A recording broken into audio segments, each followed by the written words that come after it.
ದೇವ ನಿಂತವನೆಂದು ನಂಬಲಾಗದಯ್ಯ, ಬಾಯೆಂದು ಹೇಳಿ ದೇವ ನಿಂತವನೆಂದು ನಂಬಲಾಗದಯ್ಯ, ಬಾಯೆಂದು ಹೇಳಿ ಬಯಲಾದ ದೇವ ನೊಲ್ಲಿದನೆ. ಬಾ ಅಂತ ನನಗೆ ಹೇಳ್ಯಾನ, ಎಲ್ಲೇ ಹೋಗಿ ಬಯಲಾಗಿಬಿಟ್ಟಾನ. ದೇವ ನಿಂತವನೆಂದು ನಂಬಲಾಗದಯ್ಯ, ತನ್ನ ಕಾರ್ಯಕ್ಕೆ ಹೆಣಗಾಡಿಸಿದ ನೊಲ್ಲಿದನೆ. ತನ್ನ ಕಾರ್ಯಕ್ಕೆ ನನಗೆ ಬಾ ಅಂತ ಹೇಳಿ ಮನೆಯಿಂದ ತಗೊಂಡು ಹೋದ ಬುತ್ತಿಯನ್ನು ತಿನ್ನಲಾರ್ದಂಗೆ ನನ್ನ ಇಷ್ಟಕೊಂಡ ಹೆಣಗಾಡ್ಸಕತ್ತಾನಲ್ಲ. ಕಪಿಲ ಸಿದ್ಧ ಮಲ್ಲಯ್ಯ, ನಿನ್ನ ಲೀಲೆಯನ್ನು ತಿಳಿಯುವುದಾರಿಗೆ ಹೇಳುವುದಾರಿಗೆ ಅಂತ ತಿಳ್ಕೊಂಡು ಮಲ್ಲಯ್ಯ ಹುಡುಕಾಕತ್ತಾನ. ಹುಡುಕುವಂಥ ಟೈಮ್ದೊಳಗೆ ನಾನು ತಂದ ಬುತ್ತಿಯನ್ನು ನಿನಗೆ ಉಣಿಸ್ಲಾರ್ದನ್ನು ನಾನು ಮನೆಗೆ ಹೋಗಂಗಿಲ್ಲ ಅಂತ ಶಪಥ ಮಾಡ್ಯಾನ. ಅಂಥ ಟೈಮ್ದೊಳಗೆ ಶ್ರೀಶೈಲಕ್ಕೆ ಕಂಬಿ ಹೊತ್ಕೊಂಡು ಜಂಗಮರು ಹೊಂಟಿದ್ರು. ಒಂದಿಷ್ಟು ಮಂದಿ ಕಂಬಿ ತೊಗೊಂಡು ಹೋಗ್ತಾರಲ್ಲ ಶ್ರೀಶೈಲಕ್ಕೆ ಹೋಗುವಂಥವ್ರು ಮಲ್ಲಯ್ಯ ಮಲ್ಲಯ್ಯ ಶ್ರೀಶೈಲ ಎಲ್ಲ ಅದೊಂದು ಹಾಡು ಹಾಡ್ತಾರೆ ನೋಡ್ರಿ, ಎಷ್ಟು ಚಂದ ಐತದು. ಎಲ್ಲ ಬಲ್ಲಿದಾನಯ್ಯ ನಮ್ಮ ಶ್ರೀಶೈಲ ಮಲ್ಲಯ್ಯ ಅಂತ ತಿಳ್ಕೊಂಡು ಭಾರಿ ಚಂದ ಹಾಡ್ತಾರಲ್ಲ. ಹಾಡು ಹಾಡ್ಕೊಂತ ಹೊಂಟಿದ್ರು. ಮಲ್ಲಯ್ಯ ಮಲ್ಲಯ್ಯ ಅನ್ನುವಂಥ ಶಬ್ದ ಕೇಳಿದ್ನಲ್ಲ ಹುಡುಗ, ಬಹುತೇಕ ನಾನು ನೋಡಿರುವಂಥ ಮಲ್ಲಯ್ಯ ಅವ್ರಿಗೆ ಗೊತ್ತಿರ್ಬೇಕಂತ ತಿಳ್ಕೊಂಡು ಓಡಿ ಬಂದು ಕೇಳ್ತಾನೆ, ನೀವು ಮಲ್ಲಯ್ಯನ ನೋಡಿರೇನು? ನಾವು ನೋಡಿವಪ್ಪ, ವರ್ಷ ಹೊತ್ತೀವಿ ಅವ್ನ ದರ್ಶನಕ್ಕೆ ಹೋಗಿ ಅವ್ನ ದರ್ಶನ ಮಾಡ್ಕೊಂಡು ನಾವು ಬರ್ತೀವಿ ಅಂದ ಕೂಡಲೇನ.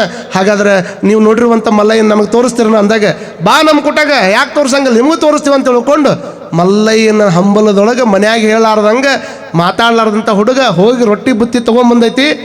ಹೊಳ್ಳಿ ಯಾರಿಗೆ ಏನು ಹೇಳ್ಬೇಕು ಅನ್ನೋದು ಗೊತ್ತಿಲ್ಲ. ಶ್ರೀಶೈಲದ ಮಲ್ಲಿಕಾರ್ಜುನ ನೋಡಕ್ಕಂತೇಳಿ ಇವ್ರು ಕೊಟ್ಟಾಗ ಹೊಂಟುಬಿಟ್ಟ. ಹಾಡ್ತಿದ್ದ ಮನ್ಯಾಗ ಒಂದ ತಲೆಯಾಗ, ಯಾವಾಗ ಮಲ್ಲಯ್ಯನ ಭೇಟಿ ಆದೇನು, ಯಾವಾಗ ಮಲ್ಲಯ್ಯನ ಕಂಡಾನು, ಯಾವಾಗ ನಾ ಬುತ್ತಿ ಉಣಿಸೇನು, ಯಾವಾಗ ಮನೆಗೆ ಬಂದೇನು, ಇಷ್ಟೇ ಇತ್ತು ಹುಡುಗಿಗೆ. ಬೇರೆ ಏನಿಲ್ಲ. ಮಲ್ಲಯ್ಯ ಕಂಡ್ರೆ 1 kg ಬಂಗಾರ ಕೇಳಬೇಕು, ಮಲ್ಲಯ್ಯ ಕಂಡ್ರೆ ಒಂದು ತಲೆ ಇದು ಮಾಡಬೇಕು, ಹಂಗೆ ಹಿಂಗೆ ಅಂತ ತಿಳ್ಕೊಂಡು. ಈಗ ನೀವು ಗುಡಿಗೆ ಬಂದ್ರೆ ನೋಡ್ಬೇಕು ಹಂಗೆ ನಿಮ್ಮ ಬೇಡಿಕೆ ಕಂಡು ದೇವರ ಎದ್ದು ಓಡೋಗಿರ್ಬೇಕವ ಆ ಕಡೆ. ನಿಮ್ಮ ಹೊಲ ಹಾಕೋದು 10 ರೂಪಾಯಿ. ಯಾವುದೋ ಒಬ್ಬ ಹೆಣ್ಮಗಳು ಪೂರ್ಣ ಪ್ರಮಾಣದಾಗ ಒಂದು ಲಾಟ್ರಿ ಟಿಕೆಟ್ ತೊಗೊಂಡಾಳ. ಗುಡ್ಡಾಪುರ ದಾನಮ್ಮಗೆ ಹೋಗಿ ಹೇಳಿದ್ಲಂತ, ಯವ್ವ ಒಂದು ಚಲೋ ಲಾಟ್ರಿ ಟಿಕೆಟ್ ತೊಗೊಂಡಿನಿ, ಇದು ಏನಾದ್ರು ಬಂಪರ್ ಹತ್ತಿದ್ರೆ ಒಂದು ಜಂಪರ್ ಉಡಿ ತುಂಬ್ತೀನಿ ಅಂತಾಕಿ. ಕೇಳೋದು ಬಂಪರ ಕೊಡೋದು ಅಂದ್ರೆ ಏನು, ದೇವ್ರೇನು ಮೂರ್ಖದಾರ ಅಂತ ಮಾಡ್ರಿ ನೀವು? ಅವಂಗೂ ಬುದ್ಧಿ ಇರ್ತೈತಿ. ಯವ್ವ ಪರಮಾತ್ಮಗೆ ಗೊತ್ತಿರ್ತೈತಿ. ಅವಂಗೆ ನಿಮ್ಗೆ ರೊಕ್ಕ ಬೇಕು, ಅದು ಏನು ಬೇಕಾಗಿ ಪರಿಶುದ್ಧವಾಗಿರುವಂಥ ಮನಸ್ಸು ಬೇಕಾಗ್ತದೆ ಅಷ್ಟೇ. ನೋಡ್ರಿ, ಒಂದು ಮನೆಗೆ ಏನಾದರೂ ನಳ ಬಂದ್ರೆ ಅದಕ್ಕೆ ಬಿಲ್ ಕಟ್ತಿರಿಲ್ಲ. ಮನೆಗೆ ನಳ ಬಂದ್ರೆ ಬಿಲ್ ಕಟ್ತಿರಿಲ್ಲ. ಇಷ್ಟಾಕೊಂಡ ಕರೆಂಟ್ ಉರಿಯಾಕತ್ತಾವಲ್ಲ, ಇದಕ್ಕೆ ಬಿಲ್ ಕಟ್ತಾರಿಲ್ಲ. ಇದಕ್ಕೆ ಬಿಲ್ ಕಟ್ತಾರೆ. ಮನೆಗೆ ನಳ ಬಂದ್ರೆ ಬಿಲ್ ಕಟ್ತಾರೆ. ಬಾಡಿಗೆ ಮನೆಯಾಗಿದ್ರೆ ಬಾಡಿಗೆ ಬಿಲ್ ಕಟ್ತಾರೆ. ಮತ್ತು ಪರಮಾತ್ಮಗೆ ಯಾವ ಬಿಲ್ ಕಟ್ಟವ್ರು? ಇಷ್ಟಾಕೊಂಡ ಕೊಟ್ಟಾನಲ್ಲ ಅವ ನಮಗೆ, ಇಟ್ಟಿಟ್ಟಕ್ಕೆ ಇಷ್ಟಾಕೊಂಡ ಬಿಲ್ ಕಟ್ತೀರ ಅನ್ನೋದಾದರೆ ಪರಮಾತ್ಮನಿಗೆ ಬಿಲ್ ಕಟ್ಟುವ ಅವಶ್ಯಕತೆ ಇಲ್ಲ. ಪರಿಶುದ್ಧವಾದಂಥ ದಿಲ್ಲನ್ನು ಮಾತ್ರ ಪರಮಾತ್ಮ ಕಟ್ಟಬೇಕು. ಇದು ನಿಜವಾದ ಭಕ್ತನ ಕೆಲಸ ಅನ್ನುವಂಥದ್ದನ್ನು ನಾವು ಅರ್ಥ ಮಾಡ್ಕೋಬೇಕು. ಯಾವಾಗ ಅವ ಹೋದೇನು, ಯಾವಾಗ ಉಣಿಸೇನು, ಯಾವಾಗ ಕಂಡಾನು, ಯಾವಾಗ ನೀ ಯಾಕೆ ನಾನು ಬಿಟ್ಟು ಅಂತ ತಿಳ್ಕೊಂಡು ಕೇಳಬೇಕಂತ ತಿಳ್ಕೊಂಡು 20 ದಿವಸಗಳ ಕಾಲ ಹುಡುಗ ಒಂದಿಷ್ಟು ಉಣ್ತಾ ಇಲ್ಲ, ಒಂದಿಷ್ಟು ತಿನ್ನುತ್ತಾ ಇಲ್ಲ. ಅಲ್ಲೋ ಮಲ್ಲಯ್ಯನ ತೋರಿಸ್ತೀವಿ, ಊಟ ಮಾಡು. ಇಲ್ಲ, ಮಲ್ಲಯ್ಯನ ಕಾಣಬೇಕು, ನಾ ತಂದು ಬುತ್ತಿ ಉಣಿಸ್ಬೇಕು, ಅವ ಉಂಡ ಮೇಲೆ ನಾವು ಉಣ್ಬೇಕು, ಅಲ್ಲಿ ಮಠ ಉಣ್ಣಂಗಿಲ್ಲ ಅಂತ 12 ವರ್ಷದ ಹುಡುಗಂತ ನೀವು ಹಠ ನೋಡಿ ಅವ್ರಿಗೆ ಅನಿಸ್ತದೆ, ನಾವು ಪಾದಯಾತ್ರೆ ಮಾಡೀವಿ, ಇಂಥ ಪಾದಯಾತ್ರೆ ಇಂಥ ಹುಡುಗನ ಕರ್ಕೊಂಡು ಹೋಗಿಲ್ಲಪ್ಪ, ಕರ್ಕೊಂಡು ಹೊಂಟಿವಿ, ಏನಾದ್ರೆ ಏನು ಮಾಡ್ಬೇಕಂತ ತಿಳ್ಕೊಂಡು ಹೆದರ್ತಾರೆ ಅವರು. ಹೆದರಕ್ಕೆ ಹೋಗ್ಬೇಡ್ರಿ. ನಾನು ಮಾತ್ರ ಮಲ್ಲಯ್ಯನ ಕಾಣು ಮಠ ಊಟ ಮಾಡಂಗಿಲ್ಲ. ಇದು ತೀವ್ರವಾಗಿರ್ತಕ್ಕಂಥ ನಿಷ್ಠ. ನೀವು ತಾಯಂದ್ರೆ ಬರಾಕತ್ತೀರಿ ನೋಡು, ಒಂದು ದಿವಸ ಚಲೋ ಆದ ಮೇಲಿಂದ ಒಟ್ಟ ಬಿಡಲಾರ್ದಂಗೆ ನಿಷ್ಠ ನಿಮ್ಮದು.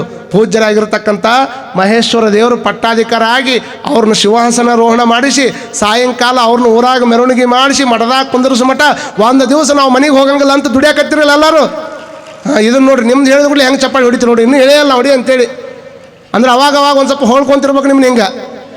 ಹಿಂಗೆ ಇದನ್ನು ಹೇಳಲ್ಲ ಚಪ್ಪಾಳಿ ಹೊಡಿ ಅಂತೇಳಿ ನಿಮಗೆ ನೀವು ಹೆಂಗೆ ಚಂದ ಹೊಡ್ಕೊಳಕತ್ತೀರಿ ಚಪ್ಪಾಳಿನ. ಇದು ಬೇಕಾ? ಇದು ಒಂಥರ ಖುಷಿನ. ಒಟ್ಟು ಹೆಂಗಾರ ಯಾಕಲ್ಲಿ ಒಟ್ಟು ಕೈ ತಟ್ಟಕತ್ತಿರಲ್ಲ, ಅದು ಚಲೋ ನಮಗೆ. ಹಿಂದಾಡೆ ಕೈ ತಟ್ಟಲಾರ್ದನ ಕೆಲವು ಮಂದಿ ಬೆನ್ನು ತಟ್ಟಿದ್ರೆ ಏನು ಮಾಡೋದೈತಿ ಜೀವನದಾಗ? ವಿಚಾರ ಮಾಡಿಕೊಡ್ರಿ. 20 ದಿವಸ ಆದ್ರೂ ಸಹಿತ ಹುಡುಗ ಊಟ ಮಾಡಲಿಲ್ಲ. ಮಲ್ಲಯ್ಯನ ಸ್ಮರಣೆಯನ್ನು ಮಾಡ್ತಿದ್ದ, ಮಲ್ಲಯ್ಯನನ್ನು ಕಾಣಬೇಕಂತ ಬರ್ತಿದ್ದ. 20 ದಿವಸ ಆದ ಮೇಲೆ 1 ಕಿಲೋಮೀಟರ್ ದೂರದಿಂದ ಮಲ್ಲಯ್ಯನ ಗೋಪುರ ಕಾಣಿಸಕತ್ತು. ಯಾವಾಗ ಮಲ್ಲಯ್ಯನ ಗೋಪುರ ಕಾಣಿಸ್ತದೆ, ಕಾಣಿಸಿದ ಕೂಡಲೇ ಮಲ್ಲಯ್ಯನ ಭಕ್ತರಿಗೆ ಇಷ್ಟು ಖುಷಿ ಆಗ್ತದೆ. ಒಮ್ಮೆ ಗೋಪುರ ನೋಡಿಬಿಟ್ರೆ ಸಾಕು, ಇನ್ನು ಮುಂದೆ ಜಗತ್ತಿನಾಗ ನಮಗೆ ಹುಟ್ಟು ಸಾವುಗಳು ಇಲ್ಲ. ಒಂದು ಸಲ ದರ್ಶನ ಮಾಡ್ಕೊಂಡು ಬಿಟ್ರೆ ಎಲ್ಲ ರೀತಿಯಿಂದ ಪಾವನಾಗ್ತೀವಿ, ಮುಕ್ತರಾಗ್ತೀವಿ ಅನ್ನುವಂಥ ಮಾತನ್ನು ತಲೆಯಾಗಿಟ್ಟುಕೊಂಡು ಇಷ್ಟು ದಿವಸ ನಡೆದು ಬಂದಿರತಕ್ಕಂಥ ಎಲ್ಲ ಸುಸ್ತು ಗೋಪುರ ನೋಡಿದ ಕೂಡಲೇ ಎಲ್ಲ ಮಠ ಮಾಯಾಗಿ ಹೋಗಿಬಿಡ್ತದಂತ. ಅವಾಗ ಮಲ್ಲಯ್ಯನ ಗೋಪುರ ನೋಡಿದ ಕೂಡಲೇ ಮಲ್ಲಯ್ಯ ಮಲ್ಲಯ್ಯ ಮಲ್ಲಯ್ಯ ನಿನ್ನಾಲ್ಕುದೋ ಅಂತ ತಿಳ್ಕೊಂಡು ಎಲ್ಲರೂ ಮಲ್ಲಯ್ಯನ ಸ್ಮರಣೆ ಮಾಡ್ತಾ ಹೋಗ್ತಾರ. ಈಗ ಹೋಗ್ತೀನಿ, ನಾನು ನೋಡಿರ್ತಕ್ಕಂಥ ಮಲ್ಲಯ್ಯ ಅದಾನೇನು, ಮತ್ತಿಲ್ಲೇ ಅದನ್ನ ಬಾ ಮಲ್ಲಯ್ಯ ಅಂತ ಕರ್ಕೊಂಡು ಬಂದರು. ಕರ್ಕೊಂಡು ಬರ್ತಾರೆ. ಎಲ್ಲಿ ಅದ ನನ್ನ ಮಲ್ಲಯ್ಯ, ತಡಿ ಒಳಗೆ ಹೋಗ್ಬೇಕು ಇನ್ನೂ ಅಂತ ತಿಳ್ಕೊಂಡು ಒಳಗೆ ಕರ್ಕೊಂಡು ಬರ್ತಾರೆ. ಎಲ್ಲಿ ಅದ ನನ್ನ ಮಲ್ಲಯ್ಯ, ಅವ್ನು ಬರೀ ಹದ ಒಟ್ಟು ಮಲ್ಲಯ್ಯನ ಕಾಣಬೇಕು. ನಾನು ಬುತ್ತಿ ಮಾಡ್ಕೊಂಬರೋದ್ರೆ ಓಡಿ ಯಾಕೆ ಬಂದೆ ಅಂತ ಕೇಳ್ಬೇಕವ. ಇಷ್ಟಕ್ಕೆ ಬಂದ ನೋಡ್ರಿ, ಇಟ್ಟಕ್ಕೆ ಬಂದಾನ, ಎಲ್ಲ ಮುಗೀತು, ಲೈನ್ಯ ಪಾಳೆ ಹಚ್ಚಿ ಹೊಂಟ್ರು. ಮಲ್ಲಯ್ಯನ ಈಗ ನೋಡ್ತೀನಿ, ಇನ್ನೊಂದು ಕ್ಷಣಕ್ಕೆ ನೋಡ್ತೀನಿ, ಸದ್ದ ನನಗೆ ಕಾಣ್ತಾನ ಅನ್ನುವಂತಹ ಭಾವ ಪರವಶನಾಗಿ ಸಿದ್ದರಾಮ ಶಿವಯೋಗಿ ಮಲ್ಲಯ್ಯನನ್ನು ಕಾಣಬೇಕಂತ ಹೊಂಟಾನ. ಹೋದ ಮೇಲೆ ಇವನು ಪಾಳೆ ಬಂತು. ಅದಿರ್ತಕ್ಕಂಥ ಜ್ಯೋತಿರ್ಲಿಂಗವನ್ನು ತೋರಿಸಿ, ಅಗೋ ನೋಡು ಮಲ್ಲಯ್ಯ ಮಲ್ಲಯ್ಯ ಮಲ್ಲಯ್ಯ ಅಂತಿದ್ದಲ್ಲ, ಕಣ್ತುಂಬ ನೋಡ್ಕೋ, ಕಣ್ತುಂಬ ನೋಡಿ ದರ್ಶನ ತಗೋ, ಆಶೀರ್ವಾದ ತಗೋ, ಮಾಲೆ ಹಾಕು. ಹಿಂಗೆ ಹೇಳಿದ ಕೂಡಲೇ ಮಲ್ಲಯ್ಯನ ನೋಡಿದ ಕೂಡಲೇ ಸಿದ್ದರಾಮ ಶಿವಯೋಗಿ ಅಂದ, ಏನು ನೀವು ಒಳಗಿರುವಂತಹ ಮೂರ್ತಿಯನ್ನು ಮಲ್ಲಯ್ಯನ ಕತ್ತಿರಲ್ಲ, ನಾನು ನೋಡಿದ ಮಲ್ಲಯ್ಯ ಅಲ್ಲ ಅಂದವ. ನಾನು ನೋಡಿದ ಮಲ್ಲಯ್ಯ ಅಲ್ಲಿವ, ನಾನು ನೋಡಿದ್ದು ಬೇರೆ ಮಲ್ಲಯ್ಯ. ನಾವು ನನ್ನ ಹತ್ರ ಬಂದಾನ, ನನ್ನ ಹತ್ರ ಉಂಡಾನ, ಮತ್ತೆ ಕಟ್ಕೊಂಬ ಅಂತ ಮನೆಗೆ ಕಳಿಸ್ಯಾನ. ಆ ಮಲ್ಲಯ್ಯ ಅಲ್ಲಿವ, ನನಗೆ ಬೇಕಾಗಿರೋದು ಆ ಮಲ್ಲಯ್ಯ ಅಂದ್ರೆ ಅವರು. ಬಹುತೇಕ ಹುಡುಗಿ ಹುಚ್ಚಾಡದೈತಿ, 20 ದಿವಸ ಆದ್ರೂ ಊಟನೂ ಮಾಡುವಲ್ಲ. ಖರೆ ಮಲ್ಲಯ್ಯನ ತೋರಿಸಿದ್ರೆ ಈ ಮಲ್ಲಯ್ಯ ಅಲ್ಲ ಅಂತಾರೆ. ಮತ್ತೆ ಇನ್ಯಾ ಮಲ್ಲಯ್ಯನ ತೋರಿಸ್ಬೇಕೋ ಮರೆಯ, 50 ವರ್ಷದಿಂದ ಇದ ಮಲ್ಲಯ್ಯನ ನೋಡಾಕತ್ತೀವಿ ಅಂದ್ರೆ ಅವರು. 50 ವರ್ಷದಿಂದ ಇದ ಮಲ್ಲಯ್ಯ ನೀವು ನೋಡಿರ್ಬೇಕ್ರಿ. ಆದ್ರೆ ನಾನು ನೋಡಿದ ಮಲ್ಲಯ್ಯ ಅಲ್ಲ, ನನಗೆ ಬೇಕಾಗಿರೋದು ನಾನು ನೋಡಿದ ಮಲ್ಲಯ್ಯ ಅಂತ ತಿಳ್ಕೊಂಡು ಯಾವಾಗ ಹೊರಗೆ ಬಂದು ನೋಡ್ತಾನ. ಬಹುತೇಕ ನನಗೆ ಭಾಳ ಮೋಸ ಮಾಡಾಕತ್ತಾನ ಮಲ್ಲಯ್ಯ. ಅಷ್ಟು ಪ್ರೀತಿಯಿಂದ ತಂದು ಬುತ್ತಿಯನ್ನು ಉಣ್ಣಾಕೆ ಬರಲಿಲ್ಲ ಅಂದ್ರೆ 20 ದಿವಸ ಆಯ್ತು ಒಂದು ಬುತ್ತಿ ಹಿಡ್ಕೊಂಡ್ಬಂದು. ಅಲ್ಲಿ ಮಟ್ಟ ಏನಾಗಿರ್ಬೇಕು ಅದು ಬುತ್ತಿ, ಏನಾಗಿರ್ಬೇಕಾಯವ, ಹಳಸಿದಿರ್ಬೇಕು. ಹೋದಿಲ್ಲ, ನೀವು ತಿಳ್ಕೊಂಡ್ರೆ ಹೆಂಗೆ, ಹಳಸಿಲ್ಲ ಅದು. ಯಾಕೆ? ಪರಿಶುದ್ಧವಾದ ಭಕ್ತಿ ತುಂಬ್ಯಾನ ಮಲ್ಲಯ್ಯ. ಅದರೊಳಗೆ ಸಿದ್ದರಾಮ ಶಿವಯೋಗಿ ಭಕ್ತಿ ಐತಿ, ವಿಚಾರ ಮಾಡ್ಕೊಳ್ರಿ. ನೋಡಿ ಮಲ್ಲಯ್ಯನನ್ನು ಹೊರಗೆ ಬಂದು ನೋಡ್ಬೇಕಂತ ಹೊಕ್ಕಾನ, ಎಲ್ಲಿ ಮಲ್ಲಯ್ಯ ಸಿಗುವಲ್ಲ. ಅವ ನೋಡಿರುವಂಥ ಮೂರ್ತಿ ಮಲ್ಲಯ್ಯ ಬೇರೆ, ಅವ ಕಂಡಿರ್ತಕ್ಕಂಥ ಸಾಕ್ಷಾತ್ ಮಲ್ಲಯ್ಯ ಬೇರೆ. ಅವನು ನೋಡ್ಬೇಕಂತ ತಿಳ್ಕೊಂಡು ಶ್ರೀಶೈಲದೊಳಗಿರ್ತಕ್ಕಂಥ ದಟ್ಟ ಅರಣ್ಯದೊಳಗೆ ಗಿಡ ಹೊಕ್ಕು ಮಲ್ಲಯ್ಯ ಮಲ್ಲಯ್ಯ, ತರುಮರಾದಿಗಳಲ್ಲಿ ಹೊಕ್ಕು ಮಲ್ಲಯ್ಯ ಮಲ್ಲಯ್ಯ, ಗುಡಿ ಗೌವರದೊಳಗೆ ಹೊಕ್ಕು ಮಲ್ಲಯ್ಯ ಮಲ್ಲಯ್ಯ, ಎಲ್ಲಿ ಕಾಣ್ತದೆ ಏನು ಕಾಣ್ತದೆ ಎಲ್ಲದಕ್ಕೂ ಮಲ್ಲಯ್ಯ ಮಲ್ಲಯ್ಯ ಮಲ್ಲಯ್ಯ ಮಲ್ಲಯ್ಯ. ಹಿಂಗೆ ಜಪ ಮಾಡ್ಕೊಂತ ಅರ್ಧ ಒಳಕ್ಕೆ ಕಾಡಿನಾಗ ಬಂದಾನ. ದೊಡ್ಡ ಕಾಡು, ಶ್ರೀಶೈಲದ ಕಾಡು. ಆ ಕಾಡಿನೊಳಗೆ ಮಲ್ಲಯ್ಯನ ಸ್ಮರಣೆಯನ್ನು ಮಾಡ್ಕೊಂತ ನಾನು ಎಲ್ಲಿ ಬಂದೀನಿ ಎಲ್ಲಿ ಹೊಂಟೀನಿ ಏನೂ ಗೊತ್ತಾಗ್ತಾ ಇಲ್ಲ. ದೊಡ್ಡ ಗುಡ್ಡದ ಮ್ಯಾಗ ಹತ್ತಿ ಬಂದು ನಿಂತಾನ. ಇನ್ನು ಮುಂದೆ ಒಂದು ಹೆಜ್ಜೆ ಇಟ್ಟರೆ ದೊಡ್ಡ ಪ್ರಪಾತದ. ಆ ಪ್ರಪಾತವನ್ನು ನೋಡಿ ಮಲ್ಲಯ್ಯ ಅಲ್ಲಿನಿಂದ ಹಂಬಲ ಪಟ್ಕೊಂಡು 1 ತಿಂಗಳದಿಂದ ತಂದೆ ತಾಯಿಗೆ ಹೇಳಾರ್ದಂಗೆ ಮನೆಯೊಳಗೆ ಬುತ್ತಿ ಮಾಡ್ಕೊಂಡು ಬಂದೀನಿ, ನಿನಗೆ ಉಣಿಸ್ಬೇಕಂತ ಬಂದೀನಿ. ಇಲ್ಲಿ ಮಠ ಬಂದರೂ ಸಹಿತ ನಾನು ನೀನು ನೋಡ್ತಾ ಇಲ್ಲ ಅಂತಂದ್ರೆ ಇನ್ನು ನಿನ್ನ ಕಾಣಲಾರ್ದ ನಾ ಮನೆಗೆ ಹೋಗೋದಕ್ಕೆ ನನಗೆ ಆಗೋದಿಲ್ಲ. ನೀನು ಇವತ್ತು ಬರಲಿಲ್ಲ ಅಂತಂದ್ರೆ ನಾನು ಇದ್ರೊಳಗೆ ಬಿದ್ದು ಸಾಯ್ತೀನಿ ಅಂತ ತಿಳ್ಕೊಂಡು ಹುಡುಗ ಆಟ ಹಿಡಿತದ ನೋಡ್ರಿ. ಇಂಥ ತೀವ್ರವಾಗಿರ್ತಕ್ಕಂಥ ಭಕ್ತಿ ಬೇಕು. ಹಂಗೆ ಸುಮ್ಮನೆ ಎಲ್ಲರೂ ಬರ್ತಾರಂತ ಬಂದು ಹತ್ತಿ ಕಟ್ಟಿಗೆ ಅಂತ 2 ಊದು ಬುತ್ತಿ ಇಟ್ಕೊಂಡು ನನಗೆ ಟೈಮ್ ಸಿಕ್ಕಾಗ ಎಲ್ಲ ಉಂಡು ತಿಂದು ಅಗದಿ ಚುಲತ್ನಾಗೆಲ್ಲ ಮಾಡಿಕೊಂಡು ಸಮಯ ಸಿಕ್ಕಾಗ ಒಂದು ಸ್ವಲ್ಪ ಹೋಗಿ ನಮಸ್ಕಾರ ಮಾಡಿ ಬರೋನ್ ತಡಿ ಆ ಕಡೆ ಹೋಗಿ ಅಂದ್ರೆ ನೋಡ್ತಾರ ನಾವು ಮಗವಂತ. ಇಷ್ಟ ಹಾಕೊಂಡ 20 ದಿವಸ ಊಟ ಬಿಟ್ಟು ಅಗದಿ ಮಲ್ಲಯ್ಯ ಮಲ್ಲಯ್ಯ ನೀನಾ ಬೇಕನ್ನುವಂಥ ಭಾವನೆ ಇಟ್ಕೊಂಡು ಬಂದವನ್ನ ನೋಡ್ಬೇಕಾದ್ರೆ ಇಷ್ಟ ಹಾಕೊಂಡ ದಿವಸ ಆಗೈತಿ. ಈಗ ನೋಡ್ರಿ, ಹಾಸ್ಪಿಟಲ್ನಾಗೆ ಎಮರ್ಜೆನ್ಸಿ ವಾರ್ಡ್ನಾಗ ಮಲಗಿಸಿರ್ತಾರೆ ಅಂತ ತಿಳ್ಕೊಳ್ರಿ. ನೀವು ಹಾಸ್ಪಿಟಲ್ನಾಗ ಎಮರ್ಜೆನ್ಸಿ ವಾರ್ಡ್ನಾಗ ಮಲಗಿಸಿರ್ತಾರೆ ಅಂತ ತಿಳ್ಕೊಳ್ರಿ. ಒಂದಿಷ್ಟು ಮಂದಿಗೆ ಕಾಲು ನೋವಾಗೈತಿ, ಒಂದಿಷ್ಟು ಮಂದಿಗೆ ಕೈ ನೋವಾಗೈತಿ, ಕೆಲವು ಮಂದಿಗೆ ಕಣ್ಣು ಏನಾಗೈತಿ, ಇನ್ನು ಕೆಲವು ಮಂದಿಗೆ ಬೇರೆ ಬೇರೆ ಪಾರ್ಟ್ಸ್ ಪೆಲಿವರೆಗೆ.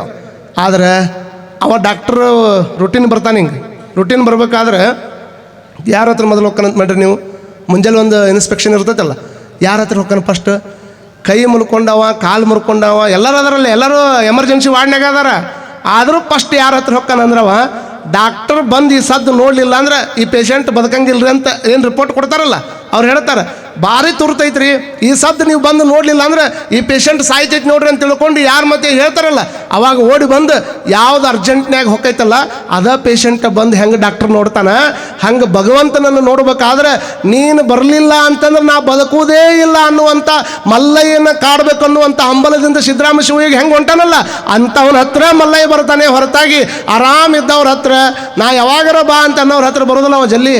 ಯಾವಾಗ ಇವ ಹೋಗಿ ಕಂದರದ ಮೇಲೆ ನಿಂತ್ಕೊಂಡು ಮಲ್ಲಯ್ಯ ಲಾಸ್ಟ್ ಹೇಳಾಕತ್ತೀನಿ ನಿನಗೆ ನೋಡ್ರಿ, ಮಲ್ಲಯ್ಯ ಕೇಳ್ತಾನ, ನೀನು ಬರಲಿಲ್ಲ ಅಂದರೆ ನಾನಿದೆ ಒಂದು ದೊಡ್ಡ ಪ್ರಪಾತದಾಗ ಬಿದ್ದು ಸಾಯ್ತೀನಿ, ಇನ್ನು ನನಗೆ ಸಂಬಂಧ ಇಲ್ಲ, ಎಷ್ಟು ಹುಡುಕಾಡ್ಬೇಕು ನಿನ್ನ, ನಾನೇನೋ ತಿಳ್ಕೊಂಡಿದ್ದೆ, ಓಡಿ ಹೋಗಿ ಮನೆಗೆ ಬುತ್ತಿ ತೊಗೊಂಡು ಬರೋದ್ರಾಗ ಇಷ್ಟ ಹಾಕೊಂಡು ದೊಡ್ಡ ಕೆಲಸ ಮಾಡಿಯಲ್ಲ, ನಾ ಏನು ತಪ್ಪು ಮಾಡಿದ್ದೆ, ನೀ ಬಂದು ಕೂಡಲೇ ನಿನ್ನ ಕಂಬಳಿ ಹಸಿದ ತಪ್ಪ, ನಿನಗೆ ಹೊಟ್ಟೆ ಹಸ್ತೈತೆ ಅಂದ ಕೂಡಲೇ ಊಟ ಕೊಟ್ಟಿತ್ತಪ್ಪ, ಇನ್ನೊಂದು ಸ್ವಲ್ಪ ಅಡಿಗೆ ಬೇಕಂದ ಕೂಡಲೇ ಓಡ್ಕೊಂಡ್ಬಂದು ಮನ್ಯಾಗ 12 ವರ್ಷ ಆದರೂ ತಂದೆ ತಾಯಿ ಕೂಟ ಮಾತಾಡಿಲ್ಲ, ಅವ್ರ ಕೂಟಾಗ ಮಾತಾಡಿಸ್ಕೊಂಡು ಒಂದು ಮಾತು ಹೇಳಾರ್ದಂಗೆ ಅನ್ನ ತಂದು ಕೊಟ್ಟಿತ್ತಪ್ಪ. ಹಿಂಗೆ 1, 2, 3, 4 ಹಲವಾರು ಪ್ರಶ್ನೆಗಳನ್ನು ಹಾಕಿದ ಮೇಲೆ ಎಂದೂ ಕೂಡ ಬರ್ಲಂಗೆ ಕಾಣಲಿಲ್ಲ. ಇನ್ನೇನು ಹೊತ್ತು ಮುಳುಗಾಕತ್ತಿತ್ತು. ಹೊತ್ತು ಮುಳುಗುವಂಥ ಸೂರ್ಯನನ್ನು ನೋಡಿ ಇನ್ನು ಜೀವನದಾಗ ಇದ್ದರೆ ಏನು ಮಾಡಬೇಕು ಅಂತ ತಿಳ್ಕೊಂಡು ಯಾವ ದೊಡ್ಡ ಪರ್ವತವನ್ನು ಏರಿದ್ದ. ಕಣ್ಣು ಮುಚ್ಚಿಕೊಂಡು ಇನ್ನು ನಾನು ಬದುಕೋದಿಲ್ಲ ಅಂತ ತಿಳ್ಕೊಂಡು ಒಂದು ಕೈಯ ಬುತ್ತಿ ಗಂಟೆ ಹಿಡ್ಕೊಂಡು ಇನ್ನೊಂದು ಕೈಯನ್ನು ಬೆಟ್ಟು ಮಲ್ಲಯ್ಯ ಮಲ್ಲಯ್ಯ ಅಂತ ತಿಳ್ಕೊಂಡು ಜಿಗದೇ ಬಿಟ್ಟ. ಜಿಗದಿದ್ದು ಅಟ್ಟ ಗೊತ್ತು. ಜಿಗದು ಬಿದ್ದು ಕಣ್ಣು ತೆಗೆದು ನೋಡ್ತಾನ. ಎಲ್ಲಿದ್ದ ಅಂದರೆ ಅವ ಎಲ್ಲಿ ಇರಲಿಲ್ಲ, ಪ್ರಪಾತದಾಗಿರಲಿಲ್ಲ, ಸಾಕ್ಷಾತ್ ಮಲ್ಲಯ್ಯನ ತೊಡಿ ಮೇಲೇನೆ ಬಂದು ಕುಂತಿದ್ದ ಅನ್ನುವಂಥದ್ದು ಪುರಾಣದಾಗ ಬರ್ತೈತೆ ನೋಡಿ. ಯಾವಾಗ ಮಲ್ಲಯ್ಯ ಕಣ್ಣು ಮುಚ್ಕೊಂಡು ತೋರ್ನ ಭಾರ ಪರಮಾತ್ಮನ ಮೇಲೆ ಹಾಕಿ ಕೈಯಾಗ ಬುತ್ತಿ ಗಂಟೆ ಹಿಡ್ಕೊಂಡು ಪ್ರಪಾತದಾಗ ಬಿದ್ದ. ಮಲ್ಲಯ್ಯ ಅವನ ಕೈ ಇಟ್ಕೊಂಡು ನೋಡ್ರಿ, ನೀವು ಸಿದ್ದರಾಮ ಶಿವ ಚಿತ್ರ ನೋಡ್ರಿ, ಏನೈತಲ್ಲಿ ಅವ ಹಿಂಗೆ ಬೀಳಾಕತ್ತಾನ ಪರಮಾತ್ಮ, ಮತ್ತು ನೀವು ಬೀಳಾಕ ಹೋದ್ರಿ ಹಂಗೆ ತಡಿ ಅವನು ಮಾಡ್ಯಾನ ಅಂತ ತಿಳ್ಕೊಂಡು ನೀವು ಒಂದು ಯಾವ್ದಾರ ಗುಡ್ಡ ಏರಿ ಪಟ್ನ ಮಲ್ಲಯ್ಯ ಮಲ್ಲಯ್ಯ ಮಲ್ಲಯ್ಯ ಅನ್ಕೊಂತ ಬಿದ್ರಂದ್ರೆ ನಿಮ್ಮನ್ನ ಯಾರು ಹಿಡ್ಕೊಳೋಕೆ